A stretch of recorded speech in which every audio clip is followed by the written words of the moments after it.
my God, what an event. Some incredible advancements, some incredible hardware, and one thing that I'm super excited about. So, put your slippers on, put your dressing gowns on, grab yourself a whiskey, and let me try and summarise the entire Google I/O event, 2 hours of it, into just 10 minutes. Welcome back to another episode of Stu's Reviews. So they started off, rather than with hardware or software, they started talking about AI, and they showed off some pretty nifty stuff. They explained that they're adding a few more languages to Google Translate, 24 in fact, some really kind of obscure ones that I haven't heard of, but I'm sure it's probably used by many people, and I've probably offended many people straight away already. Welcome to Stu's Reviews. Anyway, added more languages. They explained how the AI is training itself to basically learn the languages and speak the languages without having it ever been inputted into Google in the first place, which is incredible stuff. And then they spoke a little bit about Google Maps and a new feature they're calling Immersive View, which is a more advanced version of kind of Google Earth that we've been looking at already. But what was super exciting with this was that when you zoomed in, they've used AI to basically generate the interior 3D element of a building from just images. They showed an example where you could zoom in to a building, straight into the restaurant, and take a look around at the seating or what it looks like inside, and that is all made from the images using AI. That's insane. They then moved on to talk about YouTube and AI, talking about some of the advancements they've made recently, like automatic chapters, which I don't think work very well. In fact, I'll use automatic chapters on this video and you can tell me if that worked or not. And they also mentioned how AI was coming to documents, showing how they can use AI to now summarize huge documents in very simple paragraphs. And this amazed me, that they had a 25-page document that was summarized into just one paragraph. That could make my life so much easier, and probably many people's lives out there so much easier, by just skim reading through something and delivering it to you in one paragraph. I mean, most stuff that you get from any workplace can be summarized in a paragraph, but for some reason you need business jargon and all that nonsense and fluff and filler in between all of the important bits. So this is a really cool feature and I'm really excited for this. They also mentioned that this is going to be coming to chat, so essentially any message threads, it can summarize the entire conversation into just a very short summary of what has gone on. And that's really handy for me because I rarely check my messages. I've got so many notifications coming through, stuff gets pushed right the way back. So going to a message thread and seeing exactly what has happened summarized for me with AI is going to be incredible. Will it get it wrong sometimes? Probably. Imagine joking about murdering your boss and then it summarized that joke into your colleague is going to murder your boss. Next, they spoke about AI and the camera, and they showed off something called scene exploration. Now, this looks quite interesting. It's basically AI mimicking exactly how we perceive the world, so it can take multiple things into account and then feed information back to you. They showed off a quick demonstration of this by basically pointing a camera at a shelf full of chocolate bars. And what that did was then it would display information about each single chocolate bar in a really handy and quick, accessible way. Rather than you having to type in the name of each single chocolate bar as you go along, this literally just went, okay, there we go, I want that chocolate bar, tell me more information about that. That sort of thing is cool, and we will see this when it comes to Google Glass. And believe me, I'm going to talk about that in a bit. After the AI section, they spoke at length about Google Voice Assistant, and this is where it gets good, because Hey Google is now gone. And I'm very sorry if I activated anything in your house. I'm not sorry. But it has gone, because now it can be proactive and look for your attention. This is incredible stuff. All you have to do is look at the device now. It knows you're looking at it through the camera and then will automatically respond to any requests directed at it. Now, I predicted this many months ago. years ago. I think it was the Echo Show 10 episode. I said that because the device knew exactly where you were, it was capable of understanding when you were giving it attention, and therefore negating the need for a wake word. And I thought that Amazon would be the first to display this in their devices, but it's not. Google have done it, they've implemented it and shown it off on stage. Give it attention, you don't need to say a wake word. That excites me so much, because this is the turning point for when Home Assistants become so much more intelligent at being proactively able to serve you information based on a conversation that you're having with it. It becomes more conversational rather than me ordering it around like some kind of servant.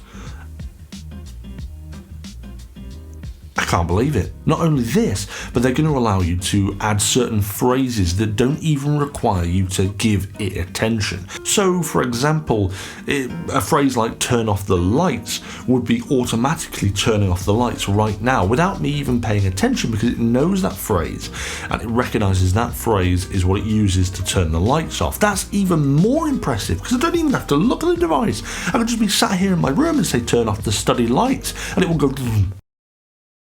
From now on, you can call me Nostradamus. Not sure that's going to catch on. We then got a look at Google Wallet, which is basically Google and Android's answer to Apple Wallet. You can have your IDs in there, you can have your cards in there, you can have virtual cards in there, which is awesome. So I'm really excited to see that functionality come through to Android. And they did make a point that they're working with governments around the world to get local IDs into Google Wallet, so you can carry a digital one rather than having to carry an actual wallet with you. Whether or not we'll ever see that in the UK is highly doubtful, because we're about 40 years behind the rest of the world. I mean, for Christ's sake, we're still not legalised electric scooters 10 years on from when they come out. But that's another conversation for another day. That was really the highlight of the Android 13 announcements at the event. They did speak a little bit more about it, but stuff we already know. They then spoke about Wear OS, but only really to tell us that 3 times more devices use it than last year. This bit had me worried, because I thought they were going to announce a Pixel Watch, because they then breezed over that and went straight to talking about tablet optimization for Android. They announced that 20 Google apps are going to get full optimization, and that they're encouraging and helping other developers to optimize their apps for tablet use, along with a new section in Google Play to find those optimized tablet experiences. Bit of a telltale for what comes later, but we'll get onto that very shortly. I did expect a little bit more, I guess, in terms of announcements from that point, but we have had Android 13 out now as a developer preview for 2 months, I think, 2-3 months, so there's a lot of stuff that we kind of already know with Android 13. They went on to then talk about the hardware, and there's some interesting stuff with this. The first thing they announced was the 6A, which is obviously, as you know, the budget of the Google Pixel lineup. But it wasn't really budget in terms of hardware. There's some fantastic stuff in there. It's got 5G, it uses the same tensor chip as in the Pixel 6. It looks like a really good phone, but for only $449. And for that price, you've got 5G, a 6.1-inch display, 12 megapixel rear camera. To be honest, this thing is a really good phone for that price and features all of the core functionality that the Pixel range has. But then they announced the Pixel 7, and this was a really, really brief look. There were no specs or no stats or anything like that. It was really just a picture of the back. And you can see the triple camera design on the Pro. They look massive, and that camera bump is aluminium all the way along now. And it looks really, really nice. Very, very similar in terms of aesthetic appearance to the Pixel 6, but who knows? It's got a next generation tensor chip as well, so who knows what that's going to be like. We'll find out more in the autumn when it's due. After this, they announced the Pixel Buds Pro. These have active noise cancellation and something called Silent Seal technology, which helps essentially get rid of the noise for different shaped ears. Probably just jargon, but it's got spatial audio, so you can essentially hear things in a 3D environment. It's also got transparency mode, so that you can hear through the headphones in important situations, and it's got 11 hours of playtime. So those do look pretty good. Definitely an upgrade on the standard Pixel Buds.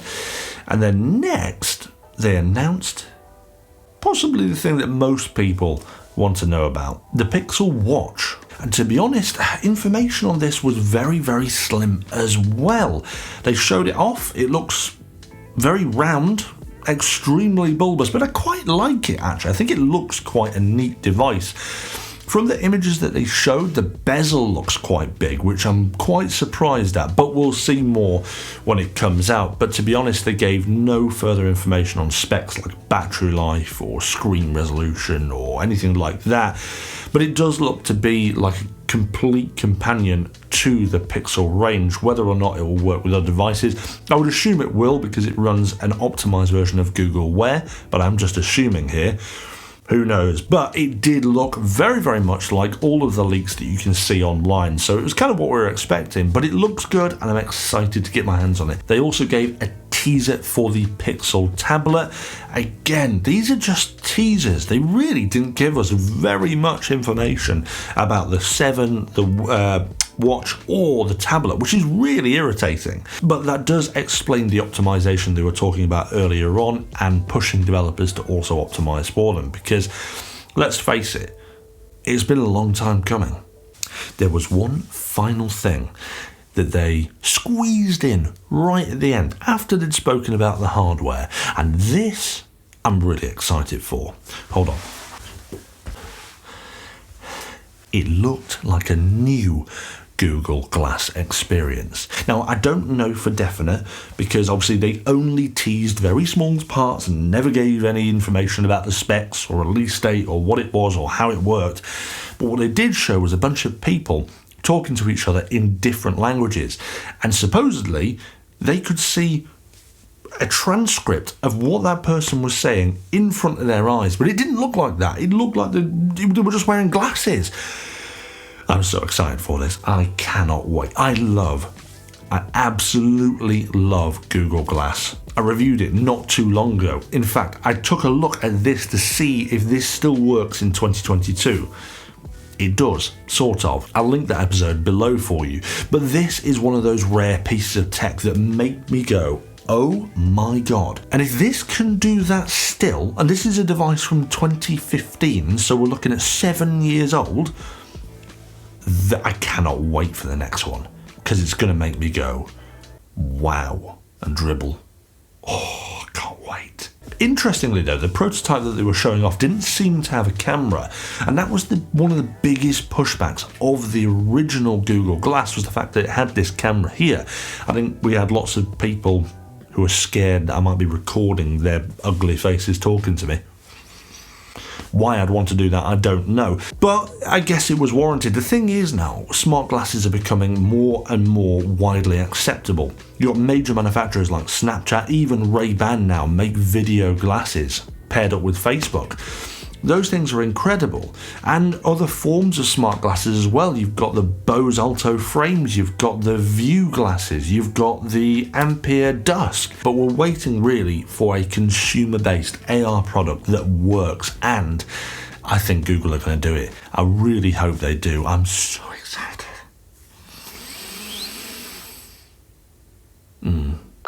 And so that is the event. Those were the highlights of the entire thing. There was lots more spoken about, but stuff I didn't think was that interested to a general consumer viewership. For people like me, that is what made me the most excited, and I thought I'd discuss that with you guys today.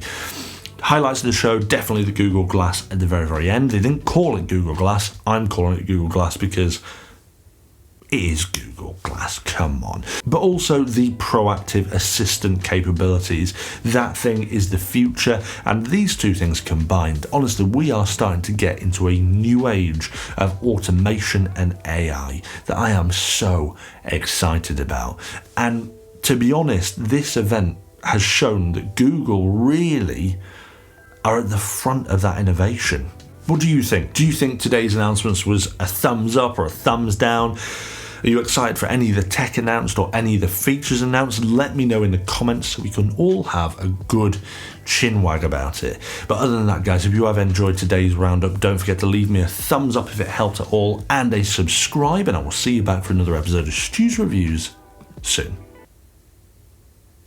Oh, look at this thing. I still love this. Oh, look at that. Look at that.